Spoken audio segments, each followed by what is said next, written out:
We're going to see if this works today. So on our reference chart, see, now I don't want this here.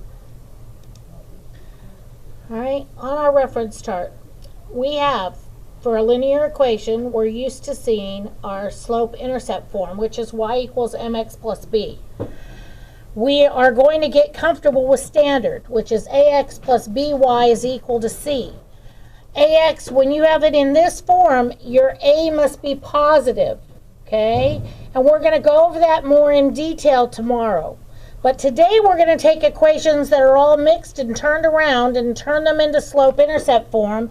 You also are going to be doing some point-slope form on your practice. So we're going to start here with our notes, and I changed it up and shortened them because they were too complicated and didn't make a lot of sense. So converting standard form equations, ax plus by is equal to c, into slope-intercept form, which is y equals mx plus b. So essentially, all we're going to do is get our y equals on one side and everything else on our other side.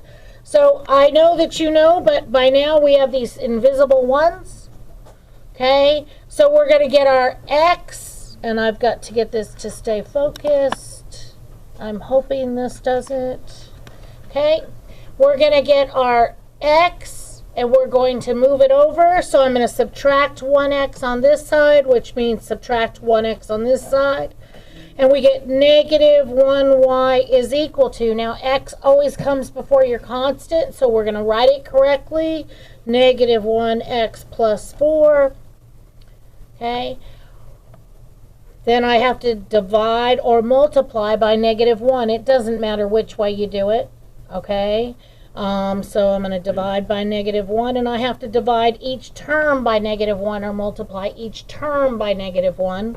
And that makes this positive, and I get a positive x, and I get a negative 4, and there is my answer, and it is that simple.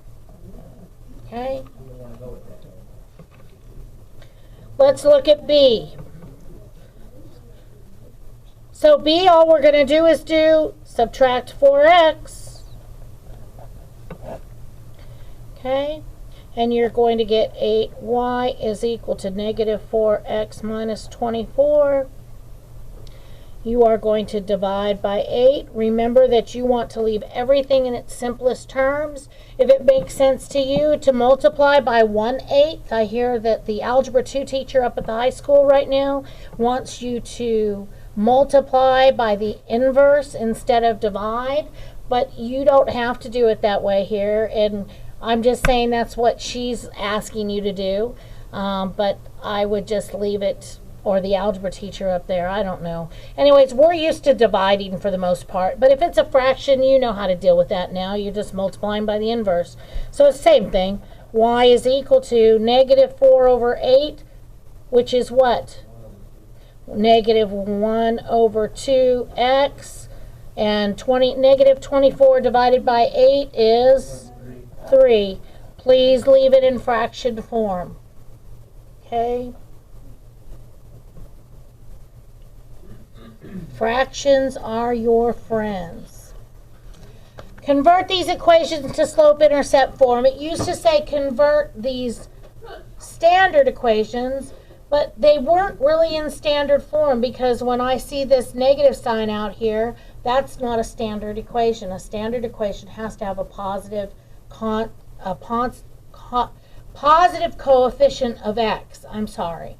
So I changed the wording, all right, and this is not in standard form either. So whoever wrote these notes was wrong, and I don't want to lead you down the wrong path, all right? So negative 2x, I'm going to add 2x to both sides. And all you're going to do is get 3y is equal to 2x minus 25. Am I done? Nope. Got to divide by 3. And this is where y is equal to. A lot of you still want to turn that into 0.6 repeating. You can't compute, okay, with a repeating decimal. And that's why we leave them as fractions. And 25 divided by 3 is a repeating also. So don't do it. Just leave it. It's simplified 25 over 3. You can't simplify it in fraction form anymore. So leave it just like that.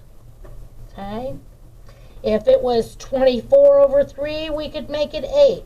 If it was 29 over, no, that wouldn't work. 27 over 3, we could do something about it, right? We can't do anything with that. If you can simplify it in a way like you could divide both by 2, then you would do that. Okay? All right, let's try the next one. This is where some of you get confused and turned around because it's on the wrong side. All right? So you can either do this in several steps and move your y, or you can just do it in the shortest way, which is to move your x. And I guess I'm just going to show you both because some of you still get stuck with that y on the other side. You can do a couple of things with this equation. Okay? One thing you can do is you could change it. You could write it as 5x plus 10y is equal to 600. That's perfectly fine. I kept all my signs the same. I kept the information on the same side of the equal sign. Okay? And then it would be simply just get rid of x and move it. And you guys are used to that y over there. Eventually, you need to get comfortable with that y over there. But, you know, I had one student one year never get comfortable and continually always changed it. And as long as you get the right answer, you're cool. Okay? So what you can do with this is subtract 5x from both sides. And you would end up with negative 5x plus 600 is equal to 10y. And then you would just divide each term by 10, and you would end up with negative 1/2 x plus 60 is equal to y.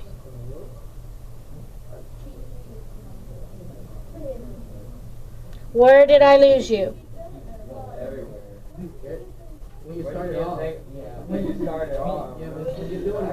All right, I'll write it. 600 is equal to 5x plus 10y. That's what I did. So I moved my 5x. Negative 5x plus 600 is equal to 10y. Okay? Now divided each term by 10.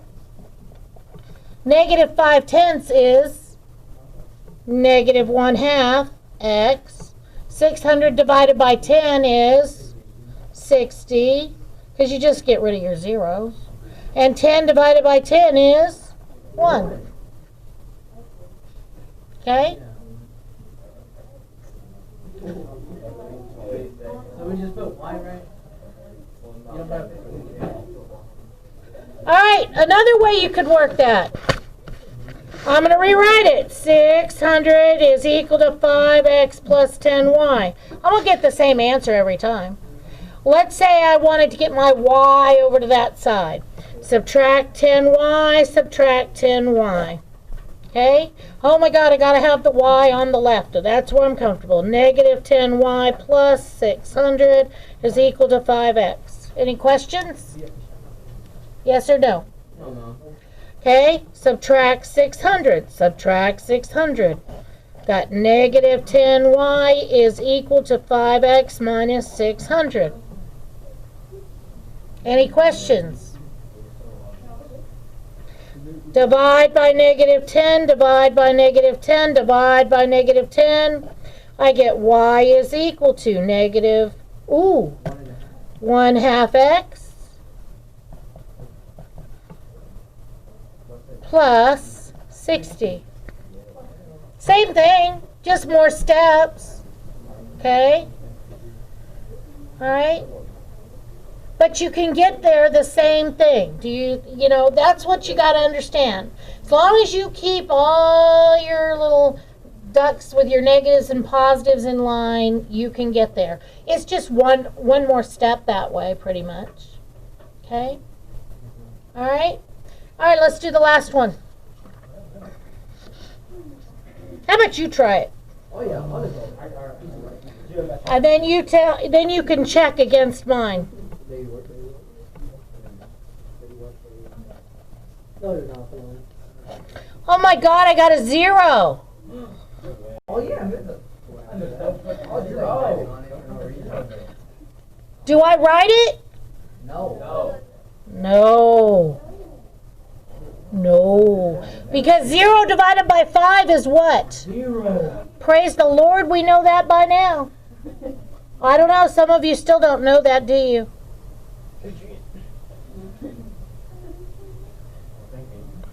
What's wrong, Caitlin? What's wrong, Gabby? Oh my God. Okay, Gabby. Here we go. There it is, right? Okay, so there it is. There it is right there. I got it. Okay? I brought it down. So now divide this by 5, divide this by 5, divide this by 5. You don't even have a calculator. Where's your calculator? Nobody has a calculator. Oh, I got one. Put it in a bowl. Well, Adrian put my nose. Hey, I'm trying to give you time to get your work done, but you guys got to get it together here.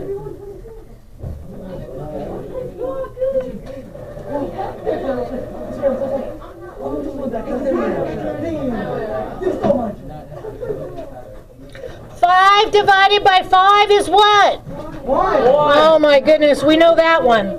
-1 divided by 5 is going to give us what? There you go, no decimal. 0, Gabby, divided by 5 gets you what? So do we write that 0? Because we are what? Lazy mathematicians. We know that if it's 0 for the y-intercept, we don't write it. Okay? And this is going to go right into proportional relationships tomorrow for 8th grade because guess what? That is a proportional equation as it goes through the origin and it's linear. Okay? So that's why I said you don't even need to bring it down here, Gabby. Do you see that? Okay? All right. So that's the end of that. I'm going to stop this recording if I can get to it. Let's see here, and hopefully it